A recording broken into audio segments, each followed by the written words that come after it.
இயேசுவின் ஜெப கோபுரம் ஊழியங்கள் வழங்கும்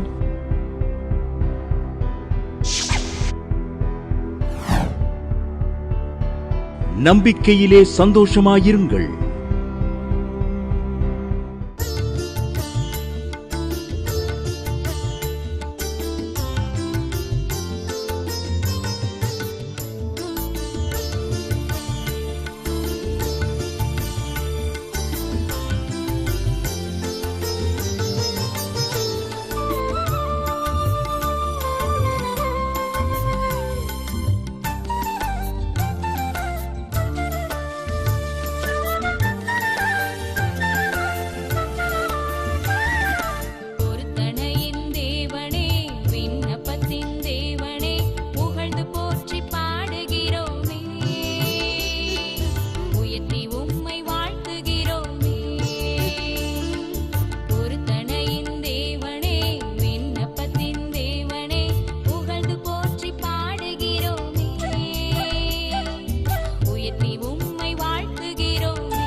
என் மகனுக்கு 3 வருஷமா பொண்ணு பார்த்தோம், ஆனால் அமையலை. ஜீசஸ் பிரேயர் நடந்த துதி ஆராதனைக்கு வந்தேன். வெள்ளிக்கிழமை தேவ ஆவியினால் ஆகும் பிரேயருக்கு வந்தேன். வந்து ஜெபம் பண்ணேன். ஆண்டவரே, நான் டிவியில் சாட்சி சொல்வேன், ஜாய் டிவிலையும் சாட்சி சொல்லுவேன் அப்படின்னு பொருத்தனை பண்ணினேன். யூடியூப்பில் தான் நான் ஜாய் டிவியை பார்த்தேன். நம்பிக்கையிலே சந்தோஷமா இருக்க நிகழ்ச்சியை கர்த்தர் அற்புதமாக என் மகனுக்கு நல்ல ஒரு ஆவிக்குரிய பொண்ணை அமைய பண்ணினார். திருமணம் நல்லபடியாக முடிந்தது அப்படின்னு சொல்லி சாட்சி எழுதியிருக்காங்க. கர்த்தருடைய நாமம் மகிமைப்படுவதாக. ஜாய் டிவி நேயர்களுக்கு தெய்வ சமூகத்திலிருந்து தேவனுடைய ஆசீர்வாதங்களையும் வாழ்த்துக்களையும் உங்களுக்கு இயேசு நாமத்தினால கூறுகிறோம். அல்லேலூயா. தொடர்ந்து ஒவ்வொரு ஞாயிறும் இதே நேரத்தில் நீங்கள் நம்பிக்கையிலே சந்தோஷமாக இருங்கள், நிகழ்ச்சி பார்க்க மறவாதிருங்கள். அதே சமயத்தில் ஒவ்வொரு வேலைக்கிழமையும் இரவு 8 மணிக்கு ஜாய் டிவி யூடியூப்பில் துதி ஆராதனை ஜெபம் வைக்கிறோம். இது முற்றிலும் தேவ ஆவியானவராலே நடத்தப்படுகிறது. சும்மா ஒரு பாட்டு தான் போகுது. அல்லேலூயா. 2 பாட்டு கூட எங்களுக்கு பாடுவதற்கு நேரம் இருப்பதில்லை. ஆவியானவர் அப்படியே லீட் பண்ணுறாரு. முழுக்க முழுக்க தீர்க்க தரிசன துதி ஆராதனையாக நடக்குது. அது எதனாலேன்னு எனக்கும் தெரியலை. என்ன ஆண்டவரே, ஒரு 2 பாட்டு கூட எங்களால் பாட முடியலையே. ஆனால் ஆவியானவர் சொன்னார், ஆவினால நீ நடத்தப்படு. அல்லேலூயா. அது அநேகருக்கு ஆறுதலாக இருக்குது. நிறைய ஆஃபீஸர் கூட ஃபோன் அடிக்கிறாங்க, ஆண்டவர் எங்களோட பேசினார் அப்படின்னு. இப்போ எங்களுக்கே இது ஆச்சரியமாக இருக்குது. சரி, தேவ சித்தத்துக்கு அர்ப்பணித்து விட்டோம். அதை துதி ஆராதனை ஜெபத்தை தேவ சித்தத்துக்கு அர்ப்பணித்து விட்டோம். அல்லேலூயா. செய்தி சும்மா 5 நிமிஷம்தான் அதில் கொடுக்குறோம். நேரம் இருக்குது, அவ்வளோதான் நேரம் இருக்குது. 3/4 மணி நேரம் முடிஞ்சு போகுது. அல்லேலூயா. ஆகவே இதுக்காக நீங்கள் ஜெபம் பண்ணுங்கள். நீங்களும் பார்த்து கர்த்தரால் ஆசீர்வதிக்கப்படுங்கள். சாட்சிகளை எங்களுக்கு சொல்ல மறவாதிருங்கள். நாங்களும் உங்களோடு சேர்ந்து தேவனை மகிமைப்படுத்துவதற்கு ஆயத்தமாக இருக்கும்.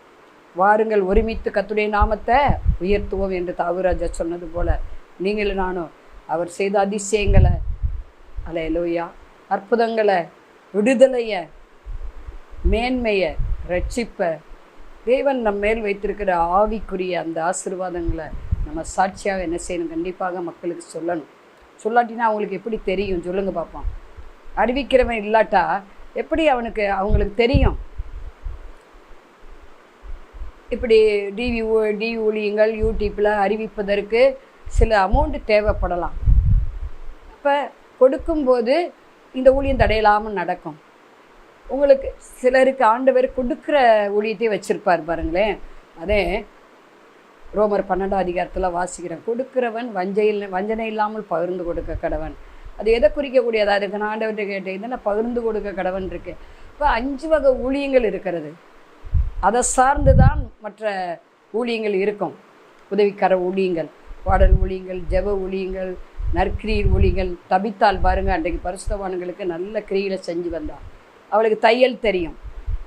தைச்சு என்ன செஞ்சா? பரிசுத்தவான்களுக்கு, விசுவாசிகளுக்கெல்லாம் உதவி செய்கிறான். அப்போ கர்த்தர் அவளுக்கு கொடுத்த அந்த நற்கிரி ஊழியம் என்று பார்க்குறோம். அதனால் வியாதியை மரித்து போயிட்டா எழுதப்பட்டிருக்குது அப்போஸ்தலரில். அங்கே அவள் செய்த கிரியைகள் அங்கே எழுதப்பட்டிருக்குது. தபித்தா அது ஒரு ஊழியம். ஏன்னா லூக்கா 8ஆம் அதிகாரத்தில் 1-2 வசனம் சொல்லுகிறது, அநேக ஸ்திரீகள் தங்கள் ஆஸ்தினால் ஊழியம் செஞ்சாங்க. சிலருக்கு மற்ற ஊழியம் செய்ய தெரியாது. சூனைமித்தியால போல் வச்சுருப்பார் ஆண்டவர் ஊழியத்துக்கு உதவியாக. அவங்க அதில் தவறாமல் செய்யும்போது அவங்க ஆசீர்வதிக்கப்படுவாங்க கர்த்தரால். ஒவ்வொருத்தருக்கும் ஒரு ஊழியம். சிலருக்கு பாடல் ஊழியம் இருக்கும், சிலருக்கு ஜெப ஊழியம் இருக்கும், சிலருக்கு 5 வகை ஊழியமே இருக்கும். மெயினாக 5 வகை ஊழியம்தான் எபேசியர் 4ஆம் அதிகாரத்தில் வாசிக்கிறோம் இல்லையா? ஆகவே நீங்கள் நான் அதை சார்ந்து பகிர்ந்து கொடுக்க வேண்டும். இந்த ஊழியம் தொடர்ந்து நடைபெற நீங்களும் ஜெபம் பண்ணுங்கள். கர்த்தர் உங்களோடு இடைப்படுவாரானால் இந்த சுவிசேஷ ஊழியத்துக்கு, உலகத்துக்கு சுவிசேஷ அறிவிக்கிற இந்த ஊழியத்தில் நீங்கள் பங்கு பெறலாம். அப்பொழுது கூட கொஞ்சம் யூடியூப் ஊழியத்தை ஆரம்பிக்கலாம். இன்னும் ஒரு ப்ரோக்ராம் வாரத்தில் ஜாய் டிவியில் இன்னும் கொடுக்கலாம். அல்லேலூயா. அது அநேகருக்கு பிரயோஜனமாக இருக்குன்னு சொல்கிறாங்க. நிறைய ஃபோன் கால்கள் வர்றதை வச்சு நான் சொல்கிறேன். அல்லேலூயா. டிவி பங்காளர்களுக்காக, தேவனோட எல்லா கூட பத்திரிக்கை பங்காளர்களுக்காக, ஜெப பங்காளர்களுக்காக, இந்த ஊழியத்தில் பங்காளராக இணைஞ்சிருக்கிற ஒவ்வொருவருக்காக நாங்கள் டெய்லி எழுதி வச்சு ஜெபிக்கிறோம். டெய்லி ஆண்டவர்கிட்ட நான் ஒப்பு கொடுத்ததே அதுதான். ஒரு வேளை உபவாசம் போட்டு டெய்லி ஆயுசுக்கும் ஜெபம் பண்ணுவேன். ஆண்டவரை எழுதிடுவேன், பேரை எழுதி வச்சு ஜெபம் பண்ணுவேன், இல்லைன்னா மறந்து போயிடும். ஆகவே நீங்கள் என்னால் மறக்கப்படுவதில்லை என்று ஆண்டவர் சொன்னது போல் நீங்கள் நான் அவரால் மறக்கப்படுவதில்லை. தலையை தாழ்த்தி ஜெபம் பண்ணுவோம். பரலோக பிதாவை நாங்கள் சோத்தரிக்கிறோம். இந்த தேவ செய்திக்கு விரோதமாக எழும்புற ஆயுத வாக்கியம் போட்டோம். கர்த்தருடைய ஆவியானவர் நீங்கள் எந்த வார்த்தையை பேசுகிறீங்களோ அதை அப்படியே வாக்கிய பண்ணுவதற்கான நன்றி. இயேசு நாமத்தை பிதாவே, ஆமென். இந்த நாள்லேயும் கூட செய்தியுடைய தலைப்பு, உன் மேலிருக்கிற நுகத்தை முறித்து கட்டுகளா இருப்பேன். கேட்கும்போதே நல்லா இருக்குல்ல. உன் மேலிருக்கிற நுகத்தை முறிப்பாராம், கட்டுகளை அறுப்பேன். நாகும் 1:13. இந்த நாகும் தீர்க்கதரிசி சொல்லுகிறார். நாகும் என்றால் ஆறுதல் என்று அர்த்தம். பர்னபாவுக்கும் ஆறுதல் என்று தான் பேர் இல்லையா? அதேபோல் இவனுக்கு நாகும் என்றால் ஆறுதல் என்று அர்த்தம். இவன் சின்ன தீர்க்கதரிசிகளில் 7வது நபராக செயல்பட்டார். அதேபோல் 10 கோத்திரத்துக்கு இவன் தீர்க்க தரிசனம் உரைக்கிறான். சிறைப்பட்டு போன அந்த 10 கோத்திரத்துக்கும் என்ன செய்கிற இவன் ஆறுதலாக மாறுகிறான். தீர்க்க தரிசனம் பாருங்களேன், இருந்தவைகளை, இருக்கிறவைகளை, வருகிறவைகளை சொல்லுதான் தீர்க்க தரிசனம். ஏன்னா நம்ம ஆண்டவர் இருக்கிறவர், வருகிறவர், இருந்தவர், இருப்பவர், அல்பா உமேகா ஆதி அந்தமாக இருக்கிறார். அவருடைய ராஜ்யத்துக்கு முடிவே இல்லை. இவர் யூதாவுக்கு தப்பி ஓடி எசேக்கியாவின் நாட்களில் தீர்க்க தரிசனம் உரைத்தாராம். அருமையான ஒரு தீர்க்க தரிசனம் உரைக்கிறாரு. இந்த வார்த்தை எனக்கு ரொம்ப படிக்கும்போது எனக்கு உள்ள அவ்வளவு சந்தோஷமாக இருந்துச்சு.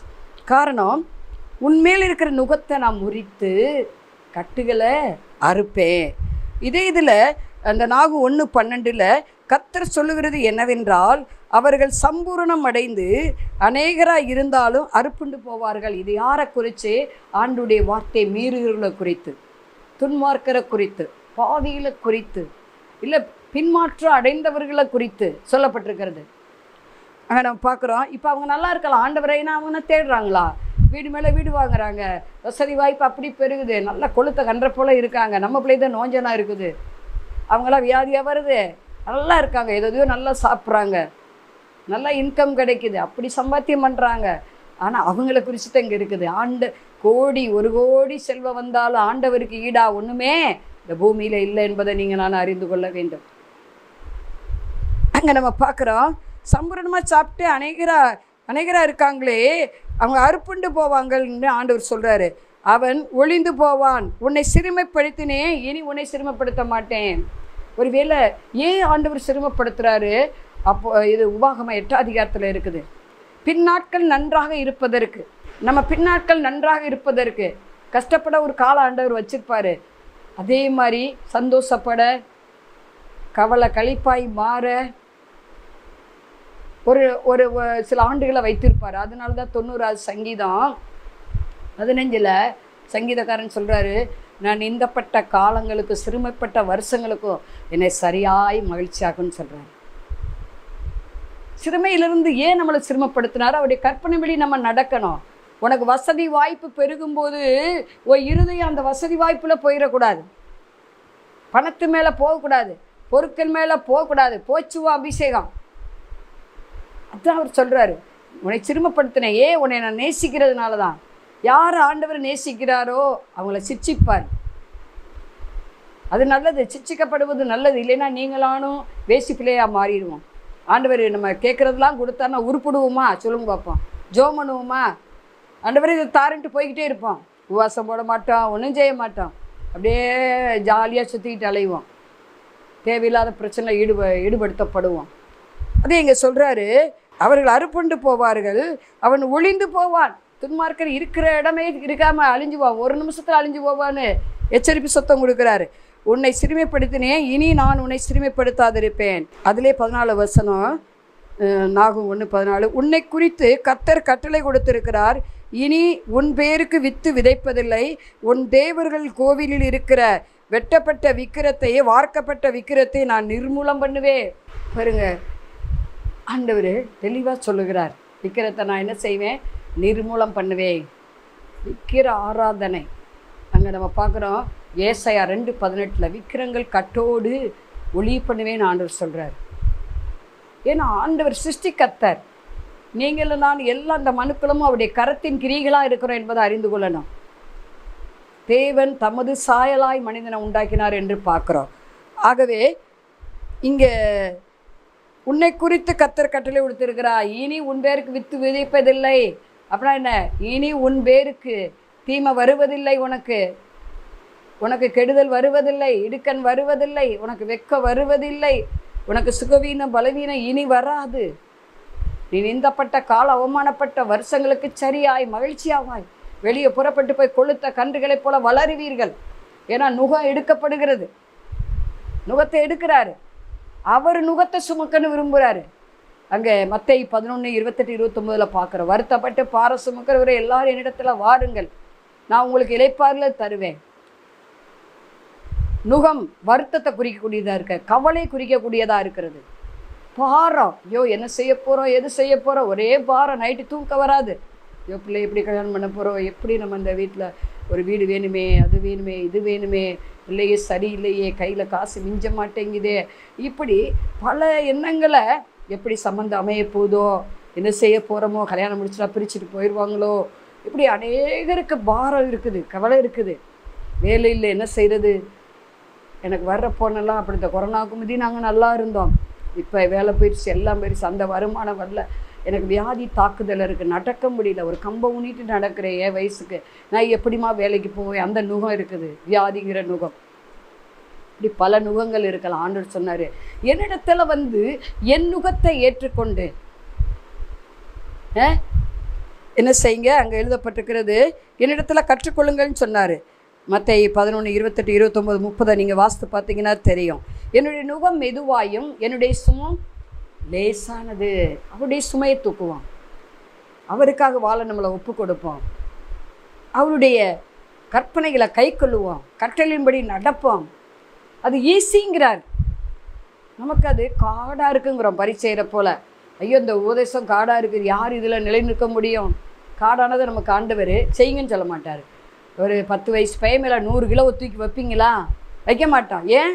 அதால் முடியாது. அதுபோல தான் இன்றைக்கி வருத்தம், கவலை, நுகம், பிரச்சனைகள், வியாதிகள், பலவீனங்கள், தேவைகள், அசுத்தாவின் போராட்டங்கள், செய்வனைகள், மந்திரங்கள், இப்படி பல நுகங்கள் இருக்கலாம்.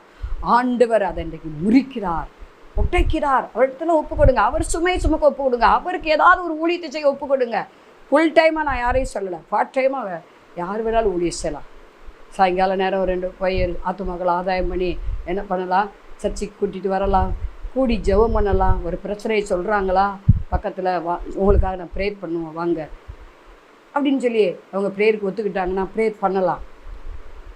அது ஊழியம், அது ஊழியம். அவர் நுகத்தை சுமக்கும்போது நமக்கு சந்தோஷமாக மாறும். 2வதாக அடிமத்தனத்தின் ஆவியை நம்ம பெற விரும்பலை. நம்ம நுகம் நீங்குவதற்கு கர்த்தர் மேலே பாரத்தை முதலாவது வச்சிடணும். அடுத்து கட்டுகள் உடைவதற்கு கர்த்தரை துதிக்க வேண்டும். அங்கே அப்போஸ்தலர் 16:25-26 ராத்திரியிலே பவுலு சீலாவை என்ன செஞ்சாங்க, தொழுமரத்தில் கட்டப்பட்டிருக்காங்க, தலைகீழ கட்டி அவ்வளவு சித்திரவதை பண்ணாங்களாம்.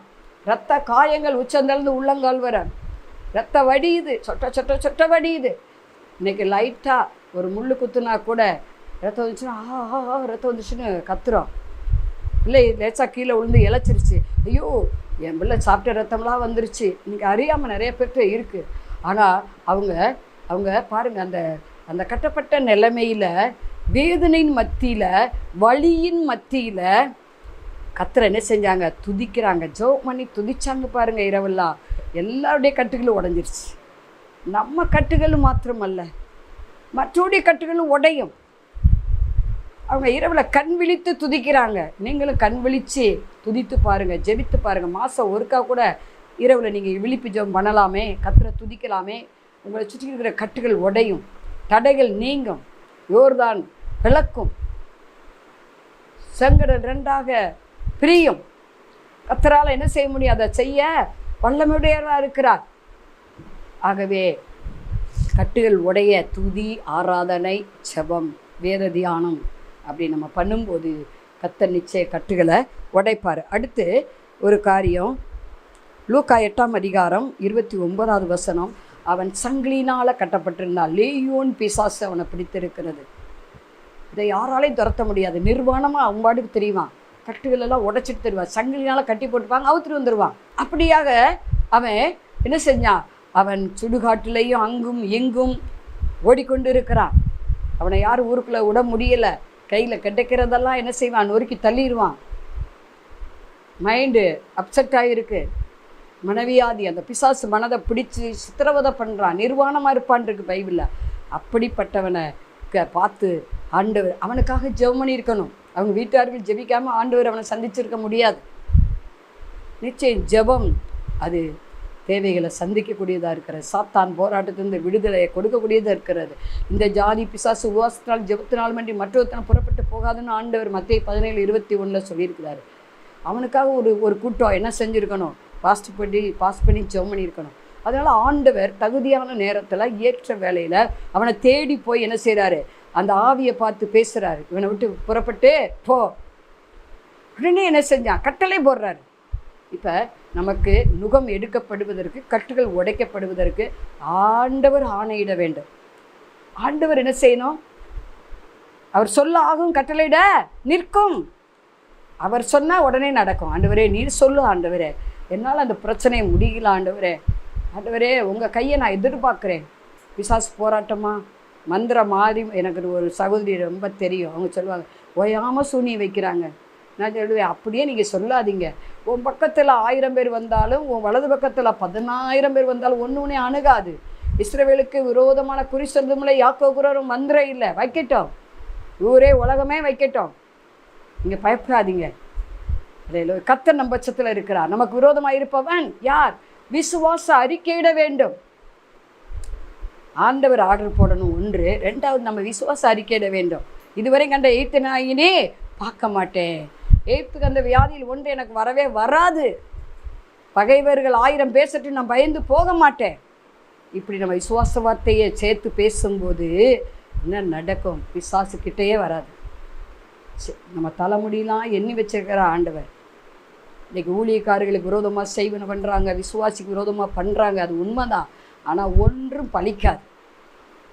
இஸ்ரவேலுக்கு விரோதமாக குறி சொல்லுது, யாக்கோவுக்கு விரோதமான மந்திரம் இல்லை. மந்திரம் இல்லை. கர்த்தர் நம் பட்சத்தில் இருக்கிற நமக்கு விரோதமாக இருப்பவன் யார்? மந்திரவாதிகளாக ரசிக்கிற காலம் இது. ஆண்டவர் சந்திப்பார். சாட்சிகள் நிறையா சொல்ல முடியும். சரி, மந்திரம் பிசாசின் போராட்டம் நீங்குவதற்கு ஆண்டவர் என்ன செய்யணும்? ஆணையிட வேண்டும். நாம் விசுவாச அறிக்கையிட வேண்டும். கடைசியாக கலாத்தியர் 5:1 நீங்கள் மறுபடியும் அடிமத்தனத்துக்குட்படாமல் கிறிஸ்து நமக்கு உண்டாக்கின சுயாதீன நிலைமையிலே நிலைத்திருங்கள். யாருக்கு நம்ம அடிமை இல்லை. மரியாள் சொன்னது போல, இதோ நான் ஆண்டவருக்கு அடிமை, வார்த்தையின்படி ஆக கடவுது. அப்படிப்பட்டவங்களுக்கு நுகத்தை ஆண்டவர் எடுத்து போட்டுருவார். கட்டுகளை உடைச்சிருவார். ஆண்டவரே உங்களுடைய வார்த்தையின்படி எனக்கு செய்யுங்கப்பா. நான் யாருக்கு அடிமையாக மாட்டேன். கடனுக்கு அடிமையாகாதீங்க. ஏன்னா கடன் வாங்கினவன் கடன் கொடுத்தவனுக்கு அடிமை. இந்த வசனத்தை நன்கு தெரிந்தவர்கள் கடன் வாங்க மாட்டாங்க. என்ன செய்கிறது? ஒரு ஊழியக்காரர் பாருங்கள், ஒருத்தட்ட போய் 50,000 எவ்வளவோ பேசி ஒரு அஸ்பஸ்டால் வாங்கியிருப்பார் போல். 10 15 கொடுத்துட்டு கொடுக்கவே இல்லை. இந்த தாரே அந்த தாரே நான் போய் அக்கௌண்ட்டில் போட்டு விட்றேன்னு சொல்லிட்டு இதுவரையும் போடலை. வருஷக்கணக்காச்சு.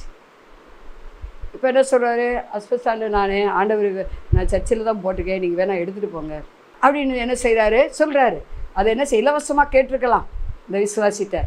காசு தாரேன்னு சொல்லி வாக்கு பண்ணிவிட்டு வார்த்தையில் உண்மை இல்லையே, எப்படி ஆண்டவர் உங்களை பயன்படுத்த முடியும்? சொல் தவறாதவனாக இருந்தால் அவன் தான் ஊழியம் செய்யணும்னு பைபிளில் எச்சரிக்கப்படுகிறாரு. எச்சரிப்பு சத்தம் இருக்குது. அநேகர் மறந்துட்டோன்னு சொல்கிறோம். ஆனால் அப்படி மறந்துட்டா சாரி கேட்டலாம். இன்றைக்கி அநேகர் விசுவாசி கூட சாரி வேணும்னே செஞ்சுட்டு சாரி அப்படிம்பாங்க. ஆண்டவர் இருதயத்தை பார்க்குறாருங்க. தெரியாமல் செஞ்சுட்டா சாரி கேட்கலாம், உண்மையிலே மறந்துட்டா சாரி கேட்கலாம். கொடுப்பேன்னு சொன்னால் கொடுக்கணும். ஆகவே நீங்களும் நானும் வார்த்தையில் அதாவது பதறக்கூடாது. எதையாவது ஒன்று டக்குன்னு சொல்லிடக்கூடாது. நம்மளால் கொடுக்க முடியுமான்னு நினச்சி பார்த்து என்ன செய்யணும்? அந்த காரியத்தை வாங்கணும், விற்கணும். சரியா? ஆகவே பாருங்கள், இங்கே பார்க்குறோம், கடனுக்கு அடிமையாகக்கூடாது, யாருக்கு அடிமையாகக்கூடாது. வாங்குவதை பாக்கியில் கொடுப்பதே பாக்கி என்று அப்போஸ்தலர் 20:35 ஆண்டவர் சொன்ன வார்த்தை. நம்ம கை எப்போது இப்படி இருக்கக்கூடாது, யாரா தருவாங்கன்னு. இந்த ஊழியத்தை பொறுத்தவரை 1 மாதம் இதுக்கு உதவி செய்வாங்க, அப்புறம் மறு மாதம் தரமாட்டாங்க.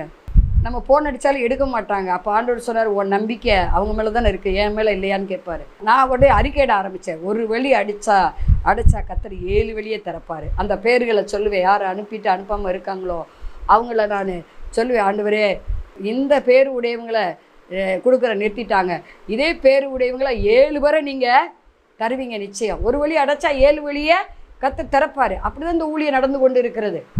மனுஷர் மேலே நம்பிக்கை வைக்க வேண்டாம், மனுஷருக்கு அடிமையாக வேண்டாம், ஆண்டவருக்கு அடிமையாக இருந்தால் எல்லா நுகங்களும் அறுக்கப்படும், கட்டுகள் உடைக்கப்படும். தலையை தாழ்த்தி ஜெபம். பரலோக பிதாவே, நாங்கள் சொத்திரிக்கிறோம், துதிக்கிறோம். ஆவியா இறங்குவீராக. ராகா ராவா. நுகங்கள் முறிக்கப்படட்டும், கட்டுகள் உடைக்கப்படட்டும். யார் யார் எதனால் கட்டப்பட்டிருக்காங்க, பலவீனத்தில் ஒருவேளை கட்டப்பட்டிருக்கலாம். ஊராபா தீகாபாபா லாபாராபா, அந்த பலவீன கட்டு இப்போது உடையிட்டு இயேசு நாமத்தினால. ஆலையில் ஓய்யார் யுகாதாக ராபாரி அஷே தூக்கம் சரியாக வரலை. அப்படிப்பட்டவங்க பார்த்துக்கிட்டு இருக்காங்க. தமக்கு பிரியமானவனுக்கு சுகமான நித்திரையை தருகிறார், சுகமான நித்திரை உண்டாகட்டும். மனைவியாதிக்கு அநேகர் மாத்திரை சாப்பிட்டுக்கிட்டு இருக்காங்க, அதுலேருந்து ஒரு விடுதலை இயேசு நாமத்தில் உண்டாவதாக. அலையிலோயா ருகாதாக ராபாஷே ராபா அதிகாபாவை அக்கல் ககோரிகா. காற்று பிரச்சனை யார் யாருக்கு இருக்கோ இயேசுவின் நாமத்தில் இருதய பிரச்சனை நீங்கி போவதாக. கர்த்தர் இருதயத்தை சிறப்படுத்துகிறார். அமே அலையிலோயா அரிகாபா. கெட்ட சொப்பனமாக வருது, அந்த நிலைமை இயேசுவின் நாமத்தில் மாறி போவதாக. யோசேப்புக்கு போல சரியான தேவ தரிசன சொப்பனம் உண்டாகட்டும். நேத்தோரி ஒரு பௌதகரி பௌத கல்கோ ராபாதி ஹபாவலி பரபாரி ஹபாவலே பரபா. கெட்ட வார்த்தை அவங்கள அறியாமலே பேசுகிறாங்க. அந்த கெட்ட வார்த்தை ஒன்று வாயில் புறப்பட வேண்டாம். ரிகாதகள நல்ல வார்த்தை இயேசு நாமத்தில் உண்டாகட்டும். ஒரு பௌதகரி பஸ்ஸே ஒரு பௌதகரி அக்கர கதகா. பக்கத்தில் எப்போ பார்த்தாலும் பிரச்சனை பண்ணுறாங்கன்னு பார்த்துக்கிட்டு இருக்காங்க. அலையலோயா போராம வெண்கண்கள் இதெல்லாம் இயேசுவின் நாமத்தில் நீங்கி போவதாக. அலையலோயா எல்லாருடைய நுகங்களும் அறுக்கப்படட்டும், எல்லா கட்டுகளும் உடைக்கப்படட்டும் இயேசு நாமத்தை பிதாவே. அன்பானவர்களே, அதிசய கல்வாரி ஊழியங்கள் மூலம் ஒவ்வொரு மாதமும் தேவனால் எல்லாம் கூடும் பத்திரிகையை நாங்கள் வெளியிடுகிறோம். தேவ சமூக பாடல்கள் DVD, ACD இந்த பாடல்களை நாங்கள் வெளியிடுகிறோம். அதிசய கல்வாரி ஊழியம் இது தீர்க்க தரிசன ஜெப ஊழியமாக நடைபெறுகிறது. இந்த ஊழியங்களுக்காக ஜெபிக்க, காணிக்கையை அனுப்ப தாங்க மறவாதிருங்கள். ஜெபிக்கிற, கொடுக்கிற, உழைக்கிற உங்கள் ஒவ்வொருவரையும் ஆண்டவர் தாமே ஆபிரகாமை ஆசீர்வதித்தது போல சகல விதத்திலும் உங்களை ஆசீர்வதிப்பாராக. ஆமென். அன்பிற்குரியவர்களே, இந்த ஊழியத்தை உங்கள் காணிக்கைகளால் தாங்குபவர்களின் கவனத்திற்கு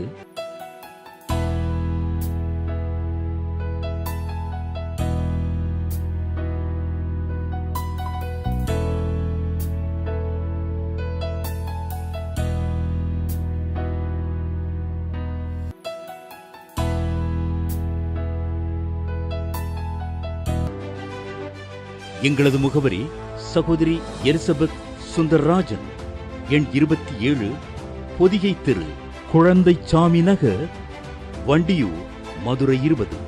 செல்போன் எண்கள் 9484177765 9095328172 மற்றும் 94430850.